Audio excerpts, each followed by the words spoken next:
Hello बच्चों, हमारा chapter चल रहा है क्लास 12 का इलेक्ट्रिक चार्ज एंड फील्ड, विद्युत आवेश एवं क्षेत्र। इस पर हमने इसके पहले भी और वीडियो बनाए हैं।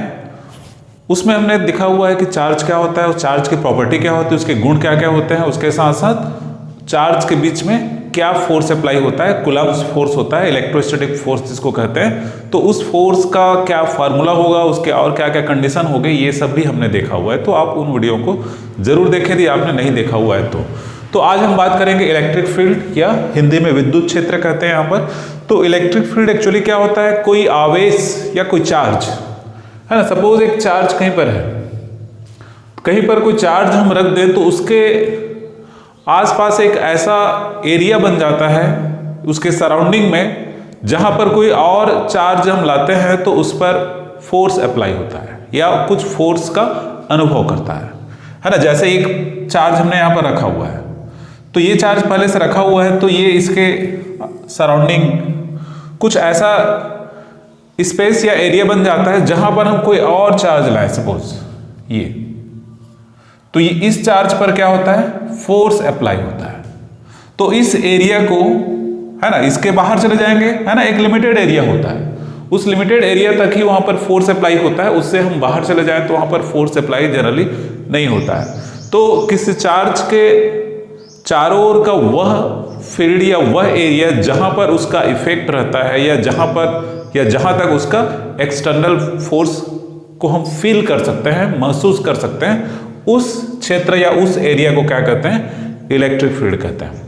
तो जनरली यहां पर इसके लिए, इसको पता करने के लिए इलेक्ट्रिक फील्ड कितना है और कहां पर है, इसको पता करने के लिए क्या करते हैं, दो टाइप के चार्ज, जैसे एक चार्ज यहां पर लिए हैं, हमको इसका इलेक्ट्रिक फील्ड निकालना है ना, इस चार्ज का इलेक्ट्रिक फील्ड निकालना है, तो ये क्या कहलाएगा, यहां पर सोर्स चार्ज कहलाएगा है ना। ये स्रोत है, हमारा सोर्स है।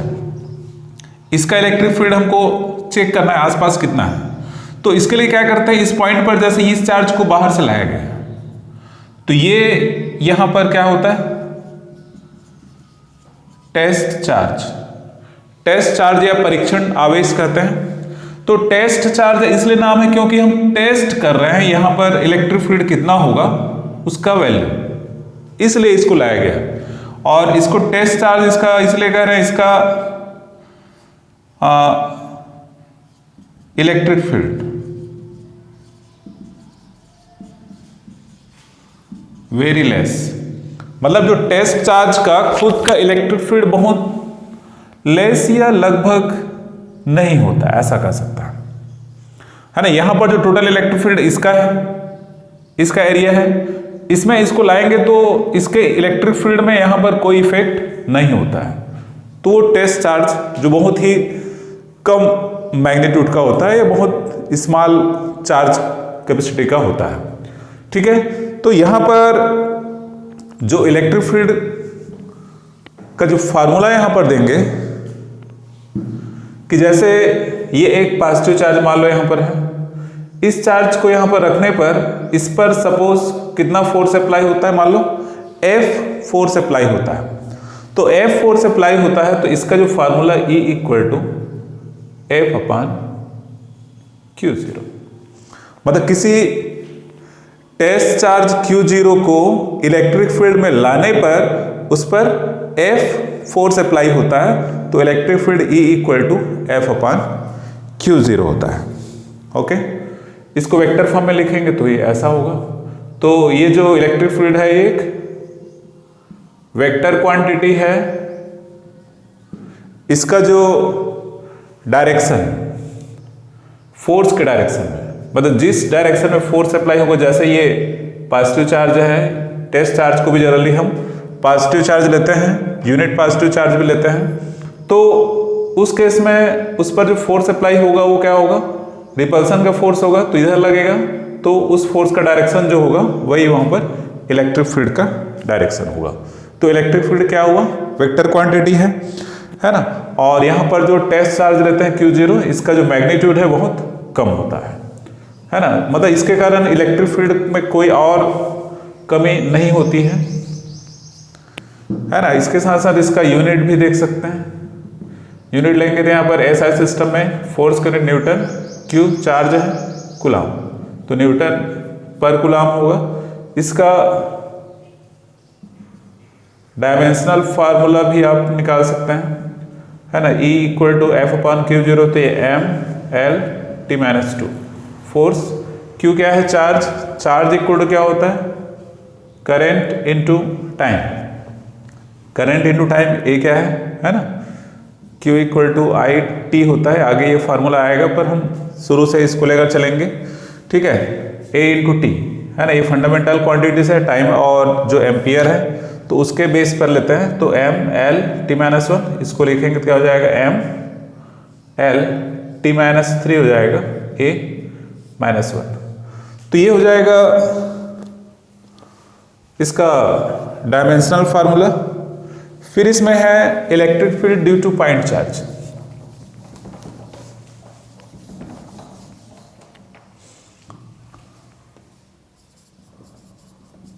Electric field due two point charge, है ना, बिंदु आवेश, है ना, बिंदु आवेश के कारण विद्युत क्षेत्र, ठीक है। तो इसके लिए क्या करते हैं, मान लो कोई पॉइंट है O, यहां पर एक प्लस क्यू चार्ज है, इससे r डिस्टेंस पर मान लो एक पॉइंट P है, जहां पर क्या करना है, इलेक्ट्रिक फील्ड हमको फाइंड करना है, ओके। मतलब एक पॉजिटिव चार्ज प्लस क्यू, उससे r डिस्टेंस पर इलेक्ट्रिक फील्ड फाइंड करना है। तो जब यहां पर इलेक्ट्रिक फील्ड फाइंड करेंगे तो क्या करेंगे, यहां पर एक टेस्ट चार्ज लाएंगे, है ना। जब भी हमको कहीं पर इलेक्ट्रिक फील्ड फाइंड करना है, उसका वैल्यू कैलकुलेट करना है, तो वहां पर क्या रखते हैं, एक टेस्ट चार्ज। तो इस टेस्ट चार्ज पर फोर्स,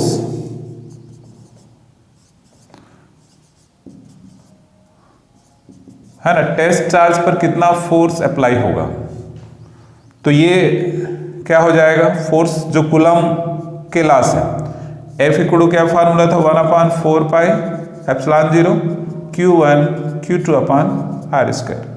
तो यहां पर भी हम इसी फार्मूला का यूज करेंगे, Q1 के बदले हम रखेंगे Q, है ना, दो चार्ज क्या क्या यहां पर Q है और Q0, नीचे क्या हो जाएगा, आर स्क्वायर।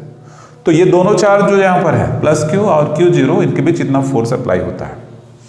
तो इतना फोर्स अप्लाई हो रहा है, तो यहां पर देयरफॉर इलेक्ट्रिक फील्ड का फार्मूला जानते हैं, F अपॉन Q0। इसमें वैल्यू पुट कर सकते हो आप, F का क्या होगा, 1/4 pi epsilon 0 Q0 upon r square, और नीचे क्या है यहाँ पर Q0। अब तो आप समझ गए होंगे अब क्या होगा, है ना, ये Q0 इस Q0 से कैंसिल होगा, तो E इक्वल टू क्या हो जाएगा, 1/4 pi epsilon 0 Q upon r square, okay. तो ये पॉइंट चार्ज से r डिस्टेंस पर, है ना, पॉइंट चार्ज यहां पर एक छोटा सा बिंदु आवेश है, तो इस पॉइंट चार्ज से r डिस्टेंस पर इलेक्ट्रिक फील्ड कितना होगा, और इसका जो डायरेक्शन है, इस पर जो ये जैसे प्लस चार्ज है, ये भी पॉजिटिव चार्ज है, तो इस पर फोर्स का डायरेक्शन ऐसे होगा, तो इलेक्ट्रिक फील्ड का डायरेक्शन भी ऐसा ही होगा, है ना। इसको वेक्टर फॉर्म में भी आप लिख सकते हैं, तो E equal to 1/4 pi epsilon 0। अब वेक्टर फॉर्म में लिखने के लिए क्या करेंगे, उसमें एक यूनिट वेक्टर हम लगा सकते हैं ऐसे, तो E equal to 1/4 pi epsilon 0 Q upon r square, ऐसे, ओके, है ना। इसके पहले हमने, है ना, ये फार्मूला आप ध्यान रखना, ये वेक्टर फॉर्म लिखेंगे तो ऐसा। तो एक चीज और क्लियर हो जाता है यहां पर कि जो इलेक्ट्रिक फील्ड है वो सोर्स चार्ज पर ही डिपेंड करता है और डिस्टेंस पर, जो टेस्ट चार्ज लाते हैं उस पर डिपेंड नहीं करता है, ओके। मतलब जो इलेक्ट्रिक फील्ड है वो सोर्स चार्ज, जो हमारे पास चार्ज हमने पॉइंट चार्ज रखा हुआ है उस पर डिपेंड करता है, किस पर डिपेंड नहीं करता है, टेस्ट चार्ज। अब टेस्ट चार्ज जो भी हो, ठीक है ना। इसके पहले हमने डाइलेक्ट्रिक कांस्टेंट को लिया हुआ था, इसके पहले के वीडियो में। डाइलेक्ट्रिक कांस्टेंट वहां पर क्या था, F इक्वल टू, मतलब ऐसा एक रिजल्ट आया तुम्हारे पास। कैसे डिनोट करते हैं? F upon F dash. जो एफ यहां पर है, दो चार्ज जब एयर या वैक्यूम में रखे गए हैं तो उस समय फोर्स है, और एफ डैश क्या है? दो चार्ज जब दूसरे मीडियम या दूसरे माध्यम में रखे गए हैं एयर या वैक्यूम को छोड़कर, तो उस समय फोर्स है। तो K इक्वल टू ऐसा आया था। तो वैसे रिलेशन यहां पर ये E अपान ई डैश, मतलब डाइलेक्ट्रिक कांस्टेंट का इलेक्ट्रिक फील्ड के रिलेशन के साथ रिलेशन ऐसा भी होगा जैसे फोर्स का रिलेशन था। क्लियर है? तो K equal to E upon E dash ऐसे भी लिख सकते हैं। तो E क्या होगा यहाँ पर? इलेक्ट्रिक फील्ड जब यहाँ पर क्या है? एयर है ना, इसके चारों ओर एयर है। ई डैश क्या होगा? इलेक्ट्रिक फील्ड होगा कब? जब इस चार्ज के चारों तरफ क्या होगा? एयर या वैक्यूम ना होगा, कोई दूसरा मीडियम होगा। ठीक है, तो उस केस में ये तो K इक्वल टू जैसा रिलेशन F के साथ था वैसे रिलेशन यहाँ पर E के साथ भी है। ठीक है,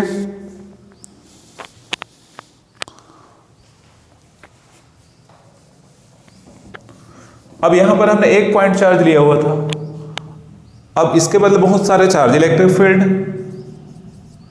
due to system of charge, है ना, electric field due to system of charge. अब हम देखेंगे electric field due to system of charge. System of charge मतलब आवेशों का निकाय है, बहुत सारे आवेश एक साथ है, तो वो आवेश किसी पॉइंट पर कितना इलेक्ट्रिक फील्ड वहां पर अप्लाई करते हैं ये देखेंगे। तो इसके लिए जैसे ये डिस्टेंस जैसे हम r4p या ऐसा यूनिट वेक्टर फॉर्म में भी ले सकते हैं, r1p, r2p, r3p, ये डिस्टेंस है। ये सभी आवेश या चार्ज जो है उससे डिस्टेंस यहाँ पर किसका? P का है। तो ये जो इलेक्ट्रिक फील्ड यहाँ पर कितना कितना, इस चार्ज के कारण इतना, इसके कारण E1, इसके कारण E2, इसके कारण यहाँ पर E3, जो डिफरेंट डायरेक्शन में इलेक्ट्रिक फील्ड यहाँ पर है।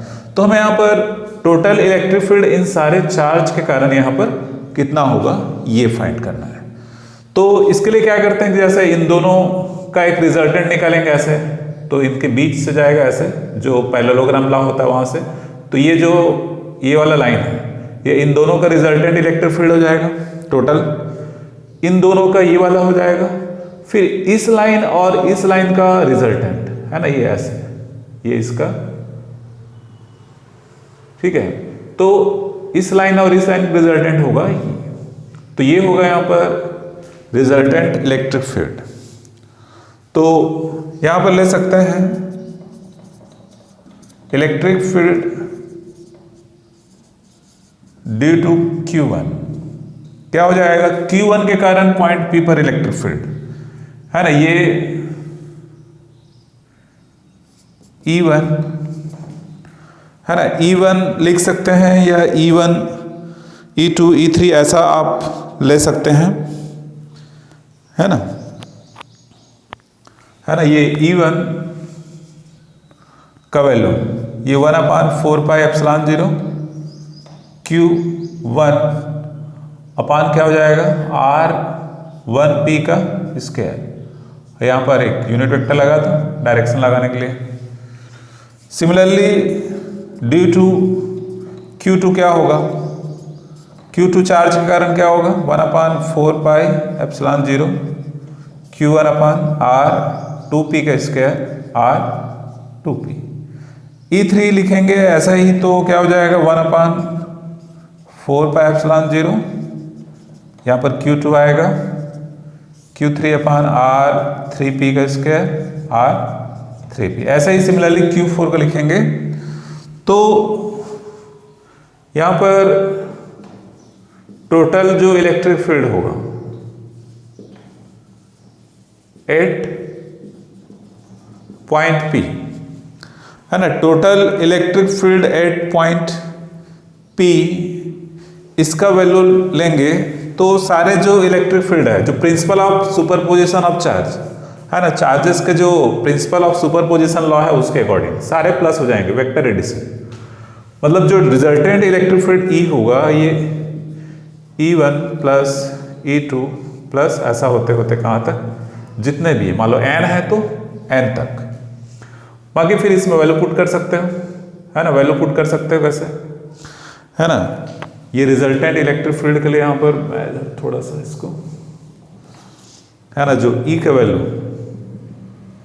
E1 E1 का वैल्यू क्या है 1/4 पाई एप्सिलॉन 0 Q1 अपान R1P का स्क्वायर R1P यूनिट वेक्टर, फिर 1/4 पाई एप्सिलॉन 0 Q2 अपान R2P का स्क्वायर R2P, ऐसा। सिमिलरली ऐसा ही होगा, है ना। इन सारे में क्या कॉमन आपको लगता है वो आप निकाल सकते हैं। 1/4 पाई एप्सिलॉन 0 कॉमन लग रहा है, बाकी सब कॉमन नहीं है, है ना। ये Q1 अपान R1P का square R1P unit vector plus Q2 अपान R2P square R2P unit vector, ये ऐसा। क्लियर है। अब इसको सिग्मा के फॉर्म में लिखें तो ये हो जाएगा 1/4 पाई एप्सिलॉन 0। सिग्मा जो सम को डिनोट करता है, पूरे योग को बताता है। तो कहाँ से कहाँ तक हो रहा है 1 2 3 4 ऐसा स्टेप ऐसे जाएगा, पहला दूसरा तीसरा। तो आई का वैल्यू 1 to n, कहाँ से कहाँ तक जा रहे हैं 1 to n तक। तो ये क्या हो जाएगा Q I R I P सब में है तो वैसे ही रहेगा, जो चेंज हो रहा है उसमें I लगता है ना। पहले टर्म में क्या है 1 1 है, दूसरे में 2 2 है, तीसरे में 3 3 आएगा। तो I इक्वल टू 1 रखेंगे तो हमको ये मिलेगा, 2 रखेंगे तो ये मिलेगा, और सिग्मा क्या करेगा सबका प्लस करेगा।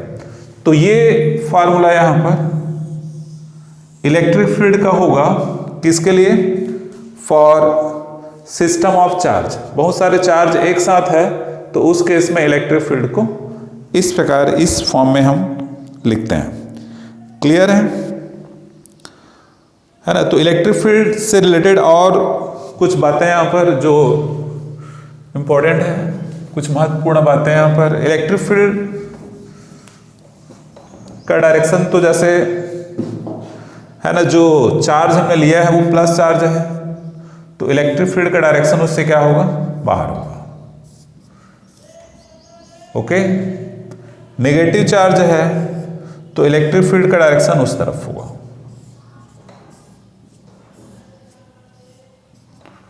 ठीक है। मतलब यहां पर जो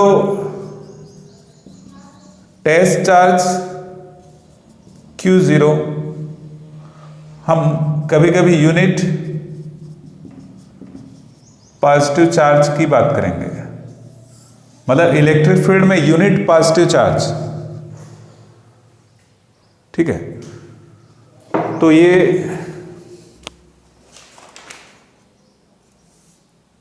है ना। और महत्वपूर्ण बात, जो इंपॉर्टेंट बात है यहाँ पर, E प्रोपोर्शनल टू क्या होता है 1/r², मतलब डिस्टेंस, है ना। जो फार्मूला हम निकाले हैं उसी से है, फार्मूला से ही है 1/4 पाई एप्सिलॉन 0 Q/r²। तो ये Q और R पर डिपेंड करता है। जो चार्ज का मैग्नीट्यूड, जो सोर्स चार्ज है वो जितना ज़्यादा इफेक्टिव होगा, जितना ज़्यादा मैग्नीट्यूड का होगा, उसके सराउंडिंग जो इलेक्ट्रिक फील्ड है वो उसी मैग्नीट्यूड या उसी अमाउंट में होगा। और जैसे सिंपल R का स्क्वायर है, इन्वर्सली प्रोपोर्शनल है, तो जैसे जैसे इससे हम दूर जाएंगे इलेक्ट्रिक फील्ड है वो डिक्रीज होगा, तेजी से कम होगा, स्क्वायर है इसलिए। ठीक है ना। छोटे छोटे न्यूमेरिकल्स इनसे रिलेटेड आपके बुक में है ना। उस न्यूमेरिकल्स की आप शुरू से प्रैक्टिस कीजिए, न्यूमेरिकल्स सॉल्व करने का आदत डालिए, है ना। जो आपके कॉम्पिटिटिव एग्जाम है उसमें फिजिक्स में न्यूमेरिकल्स मोस्टली आते हैं।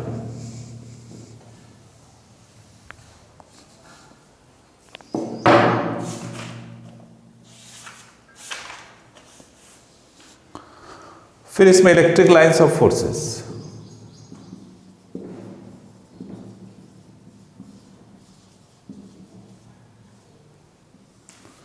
इलेक्ट्रिक लाइंस ऑफ फोर्सेस या इसको इलेक्ट्रिक फील्ड लाइंस भी कहते हैं, विद्युत बल रेखाएं।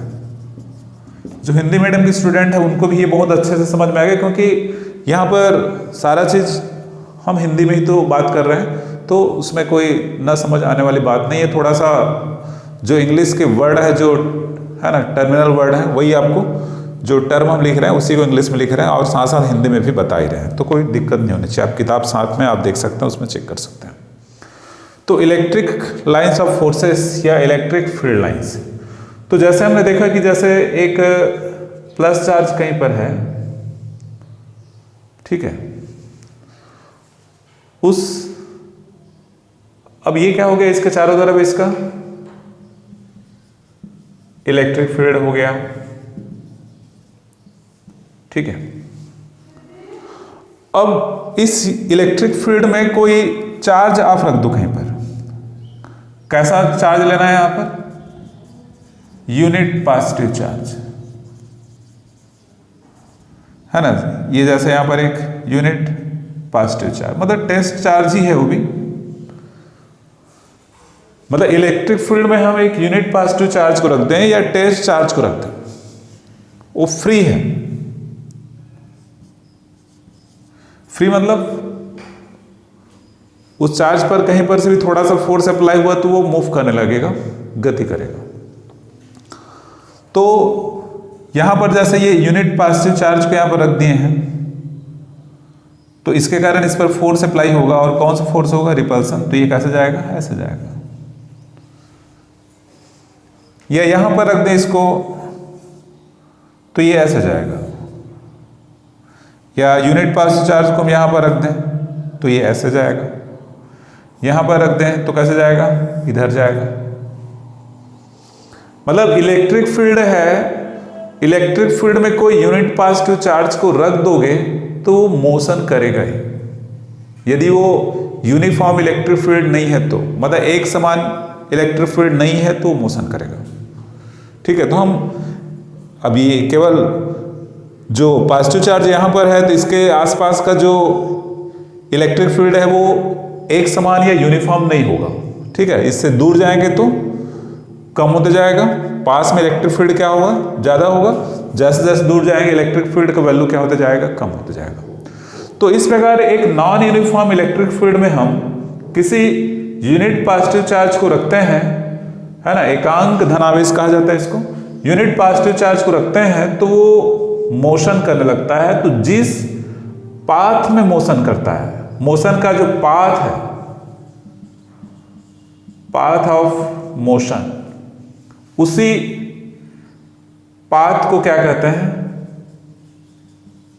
Electric lines of forces. मतलब यूनिट पॉजिटिव चार्ज है वो जिस लाइन में या जिस पाथ में मोशन करता है वो इलेक्ट्रिक लाइंस ऑफ फोर्सेस होती है, ठीक है। एक बार और सुन लो, electric lines of forces are the path in which a unit positive charge move, okay, can move. मतलब ये स्ट्रेट लाइन भी हो सकता है, स्ट्रेट लाइन भी हो सकता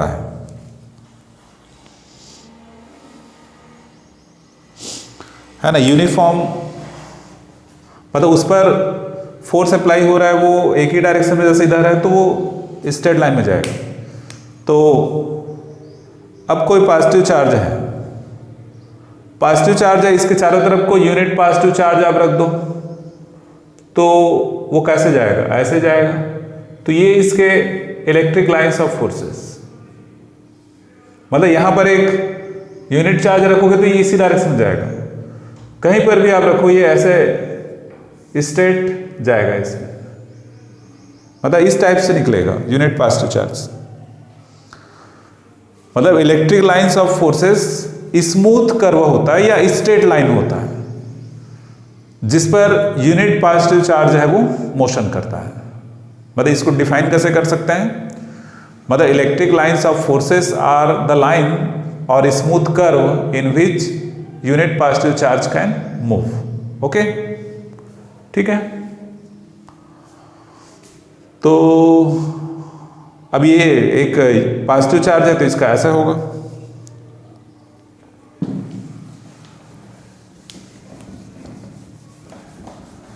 है ना। निगेटिव चार्ज लेंगे तो इसके अपोजिट हो जाएगा, जैसे ये माइनस चार्ज है तो इस पर यूनिट चार्ज रखेंगे यहां पर तो क्या होगा, वो इधर आएगा ना भाई,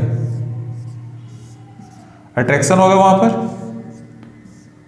तो ऐसे, ठीक है। तो इसके कुछ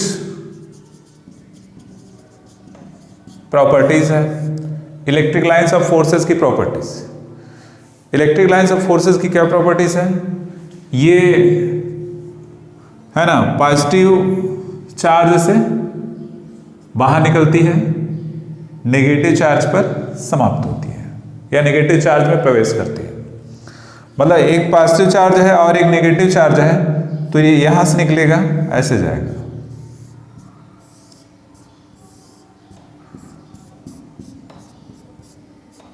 है ना, क्लियर है। पर है ना दो चार्ज यहां पर है, पॉजिटिव और नेगेटिव चार्ज दोनों आसपास हैं, तो पॉजिटिव से निकलकर नेगेटिव में उसका एंट्री होता है या नेगेटिव पर समाप्त हो जाता है। मतलब ये एक ओपन कर्व होता है। ओपन मतलब यहां से गया, यहां से यहां पर एंड हो गया, यहां से वापस नहीं आएगा। मैग्नेटिक फील्ड लाइंस होता है, मैग्नेटिक फील्ड में भी लाइंस ऑफ फोर्सेस होता है, तो वो क्लोज्ड होता है, यहां से जाता है, यहां से आता है। तो इलेक्ट्रिक फील्ड और मैग्नेटिक फील्ड के लाइंस ऑफ फोर्सेस में अंतर ध्यान रखना, ठीक है। मैग्नेटिक फील्ड का लाइंस ऑफ फोर्सेस क्या होता है, क्लोज्ड कर्व होता है, वो ऐसे ऐसे जाएगा, ऐसे आएगा, मतलब एन से जाएगा और एस से आएगा अंदर में, ठीक है। पर ये ओपन कर्व होता है, तो ये दोनों चार्ज होगा तो इस टाइप का होगा, पर ओनली सिंगल चार्ज है तो सिंगल चार्ज से वो तो आउटसाइड जाएगा, पॉजिटिव चार्ज है तो, नेगेटिव चार्ज है तो इनसाइड आएगा, ठीक है।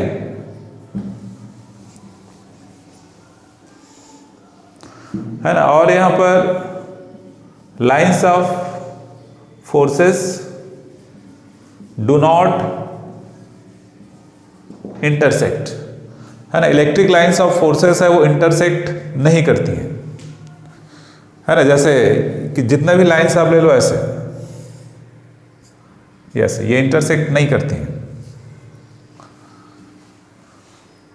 एक चीज और, इसके पहले ये जैसे इलेक्ट्रिक लाइंस ऑफ फोर्सेस है, इसमें कोई पॉइंट लेते हैं, यहां पर एक टेंजेंट ड्रा करते हैं तो वो इलेक्ट्रिक फील्ड की डायरेक्शन बताता है ना। Tangent in any field lines show the direction of electric field. मतलब टेंजेंट मतलब एक स्पर्श रेखा ड्रॉ कर रहा है, एक रेखा ड्रॉ करते हैं, इसको टच करता हो स्पर्श रेखा, तो ये स्पर्श रेखा या टेंजेंट का जो डायरेक्शन है वो इलेक्ट्रिक फील्ड के डायरेक्शन को बताता है, क्लियर है।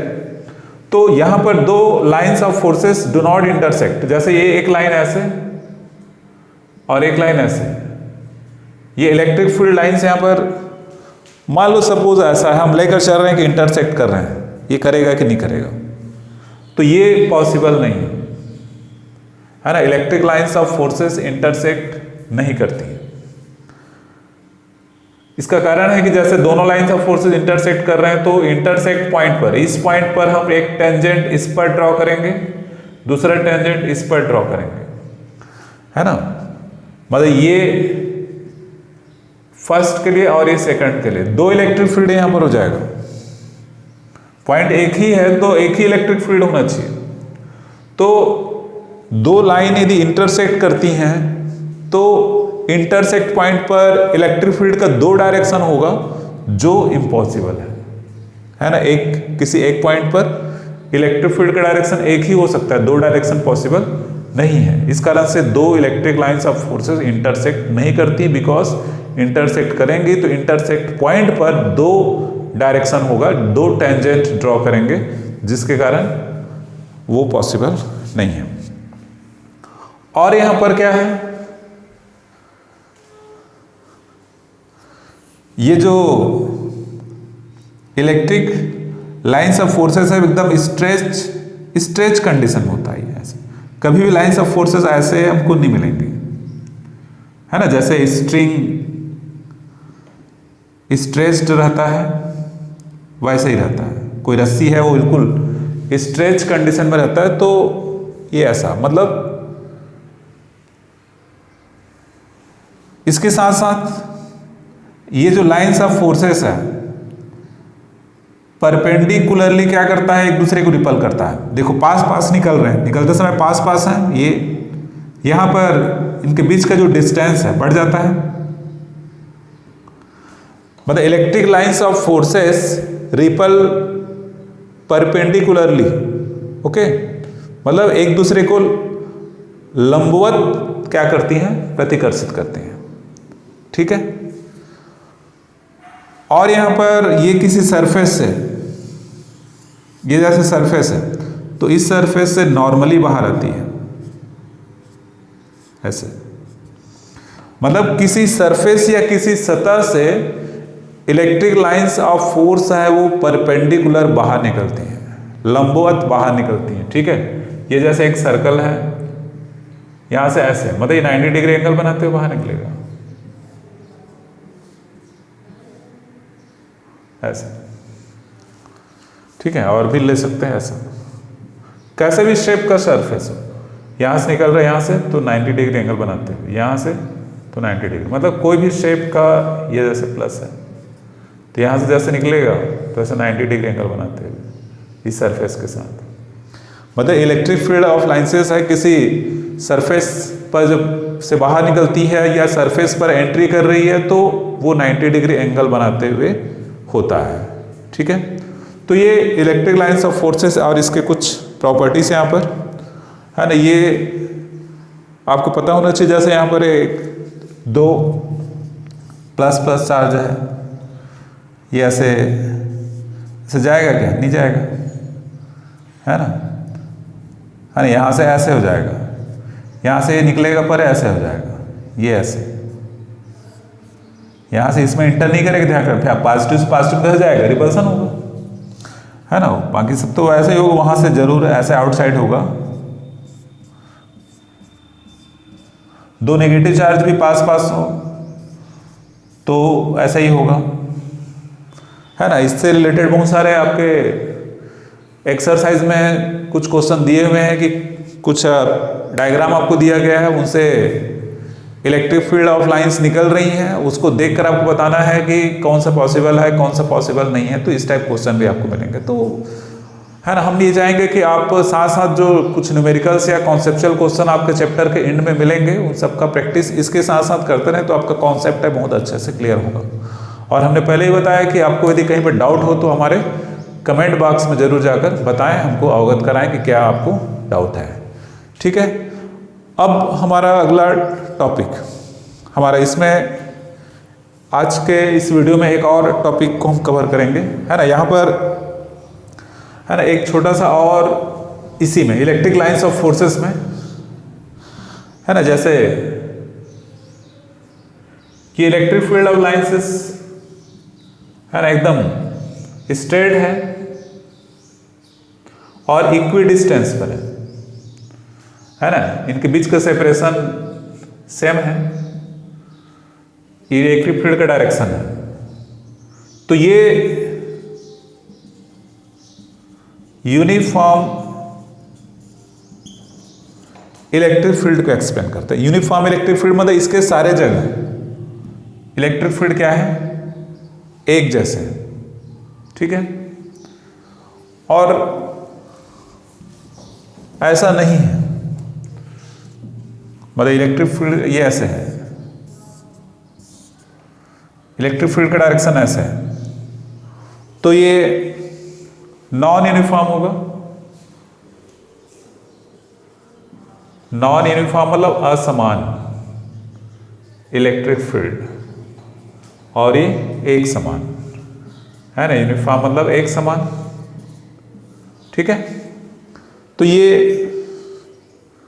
इलेक्ट्रिक फील्ड मतलब इलेक्ट्रिक फील्ड का कहीं पर या electric lines of forces draw है, उस इलेक्ट्रिक लाइंस ऑफ फोर्सेस को देखकर आप बता सकते हैं कि वहां पर इलेक्ट्रिक फील्ड यूनिफॉर्म होगा या नॉन यूनिफॉर्म होगा। इसके अलावा कहां पर ज्यादा होगा और कहां पर कम होगा कैसे बताओगे? जहां पर इलेक्ट्रिक लाइंस ऑफ फोर्सेस पास पास है ना, जैसे चलो ये ऐसे, ये इस टाइप का इलेक्ट्रिक लाइंस ऑफ फोर्सेस हो सकता है। अब इसको आप देखकर, मतलब कोई भी electric lines of forces cut नहीं करें, पर आप देखकर बता सकते हो कहां पर इंटेंसिटी ज्यादा होगी। यहां पर इलेक्ट्रिक लाइंस ऑफ फोर्सेस पास पास है तो यहां पर ज्यादा होगा, इस एरिया में थोड़ा कम होगा, इधर कम होगा। तो जहां पर इलेक्ट्रिक लाइंस ऑफ फोर्सेस पास पास गुजरती हो बिल्कुल, है ना, वहां पर इंटेंसिटी ऑफ इलेक्ट्रिक फील्ड क्या होगा? ज्यादा होगा। मतलब जहां पर इलेक्ट्रिक फील्ड लाइंस की डेंसिटी ज्यादा होगी, घनत्व तो ज्यादा होगा जहां पर पास पास होंगे। जहां पर दूर दूर होंगे इलेक्ट्रिक लाइंस ऑफ फोर्सेस, विद्युत बल रेखाएं जहां पर दूर दूर होंगी, वहां पर क्या हो जाएगा? इलेक्ट्रिक फील्ड है वो कम। मतलब इलेक्ट्रिक लाइंस ऑफ फोर्सेस कितनी मात्रा में, कितने पास पास है, उसको देखकर हम इलेक्ट्रिक फील्ड को बता सकते हैं कि कैसा होगा।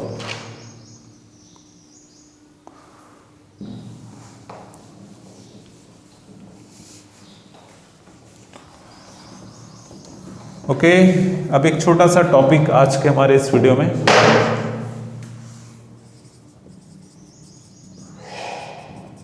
इलेक्ट्रिक डाइपोल,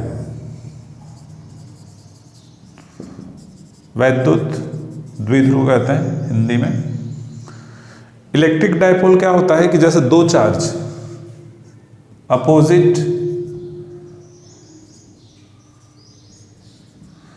बहुत स्मॉल डिस्टेंस पर, है ना, इक्वल मैग्नीट्यूड के, मतलब equal to opposite and equal charge are at very low distance, है ना। तो ये जो सिस्टम बनता है ये होता है इलेक्ट्रिक डाइपोल। मतलब दो अपोजिट चार्ज सेम मैग्नीट्यूड के बिल्कुल पास पास रखे हैं तो वो इलेक्ट्रिक डाइपोल होगा। क्लियर है? दो अपोजिट चार्ज, एक पॉजिटिव लेना है एक नेगेटिव लेना है, दोनों सेम, दोनों बहुत पास पास रखे हुए हैं, माइक्रोमीटर के डिस्टेंस में रखे हुए हैं, तो उस केस में वहां पर वो क्या होगा? वो सिस्टम क्या बनाएगा? इलेक्ट्रिक डाइपोल का, है ना। ये प्लस क्यू और माइनस क्यू, इसके डिस्टेंस, इनके बीच का सेपरेशन को यहां पर 2L से लेते हैं। किसी किसी बुक में 2A भी लेंगे, उससे आपको दिक्कत नहीं होनी चाहिए, है ना। जैसे सिंपल कुछ, जैसे H2 हाइड्रोजन का अणु की बात करें, हाइड्रोजन के अणु में क्या होता है? दो एटम होते हैं, दोनों एटम, मतलब हाइड्रोजन के अणु में क्या होता है? हाइड्रोजन के मॉलिक्यूल की बात करें तो इसमें मॉलिक्यूल के अंदर क्या होता है? पॉजिटिव आयन का सेंटर होता है, नेगेटिव आयन का सेंटर होता है, तो वो कोइंसाइड होता है, एक ही जगह पर होता है, तो वहां पर डाइपोल जैसा क्रिएशन नहीं होता है। पर जैसे H2O, इस मॉलिक्यूल की बात करें तो इसमें, इसके अंदर जो पॉजिटिव आयन का सेंटर और नेगेटिव आयन का सेंटर दोनों अलग अलग पॉइंट पर होता है, तो वो एक इलेक्ट्रिक डाइपोल के जैसा बिहेव करता है। इसका और डिटेल हम देखेंगे इलेक्ट्रिक डाइपोल को और डिटेल से। तो यहां पर इलेक्ट्रिक डाइपोल समझ में आ गया, दो अपोजिट चार्ज इक्वल मैग्नीट्यूड का बहुत पास पास रखे हैं तो वो इलेक्ट्रिक डाइपोल होगा।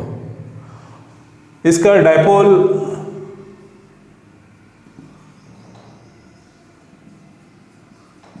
मोमेंट, डाइपोल मोमेंट इसको P से डिनोट करेंगे, तो ये होता है P equal to Q into 2L। मतलब जो दो चार्ज उसमें से वन चार्ज का मैग्नीट्यूड रखना है, प्लस माइनस नहीं रखना है इसको, magnitude only, into length of dipole, मतलब 2L डाइपोल का लेंथ है इसका, है ना। ये P dipole moment small p से डिनोट करते हैं, ये वेक्टर क्वांटिटी होगी, ठीक है, वेक्टर क्वांटिटी होगी, इसका जो डायरेक्शन है इसका direction negative charge to positive charge होता है ना। डायपोल मोमेंट का जो डायरेक्शन है वो नेगेटिव चार्ज से पॉजिटिव चार्ज के डायरेक्शन में होता है, -q टू +q। क्लियर? मतलब ये ऐसे p का direction negative charge positive charge के डायरेक्शन में। इसका यूनिट भी आप निकाल सकते हैं। यूनिट निकालोगे, चार्ज का यूनिट क्या होगा? Coulomb into metre. ये लेंथ है 2L मीटर। इसका डायमेंशनल फार्मूला भी लिख सकते हो।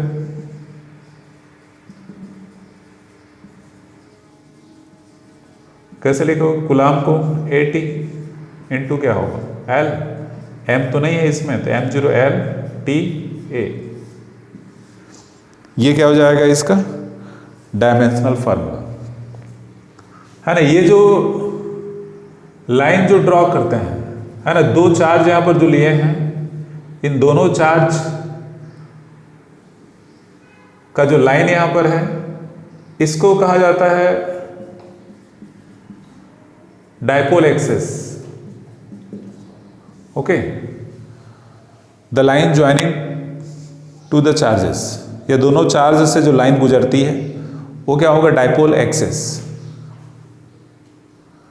तो ये इलेक्ट्रिक डायपोल, और इसके आगे की वीडियो में देखेंगे हम इलेक्ट्रिक डायपोल का इलेक्ट्रिक फील्ड क्या होता है ना।